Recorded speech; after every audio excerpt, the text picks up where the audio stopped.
I'm Heather MacRae. I teach European politics at York University. I'm also a member of the Canadian Centre for German and European Studies and the European Union Centre of Excellence at York. My main area of research is gender policy in the European Union. And so what I look at is how different policies in the area of parental leave, equal pay, and similar policy, work time related policies influences the relationships between men and women in the family structures.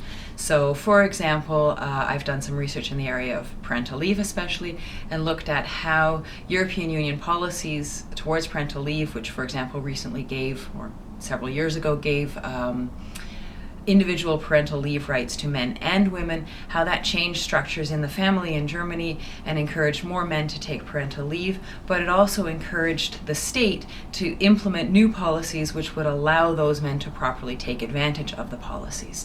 And so by creating policy at a supranational level, the state then has to somehow accommodate that policy in a way that makes it possible for both men and women to take on caring responsibilities. As a result of that, it becomes necessary for the state to also make it possible for more flexible work times for women, for increased childcare provisions, and so all of these policies snowball one into the other and encourage changes in the social structures. Many of those changes, of course, began in society and were then only picked up at the policy level. So there's a two-way relationship where both society is influencing the policy and policy is also influencing those structures and choices that individuals are able to make at the family level. The other area that I look at a lot is I'm beginning to look at, is at unintentional gender policy and unintentional gender consequences.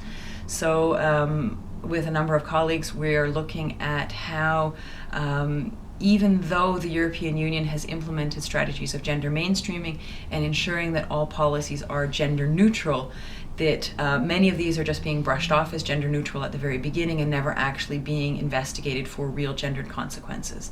One area that I looked at was at the area of competition policy and how changes in the regulation of airline policy and the pricing of airline tickets, as well as being able to use things like these EasyJet carrier, the very low-cost, no-frills carriers, has changed tourist patterns.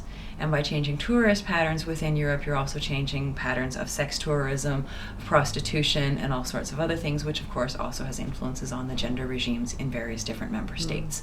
So even though a policy has been designated as being completely gender neutral, in fact 2 or 3 steps down the road has had very gendered consequences.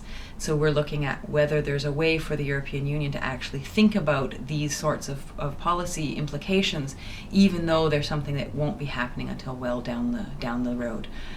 So within that context, I look mainly at German policy and German politics, but also at this policy at the European Union level.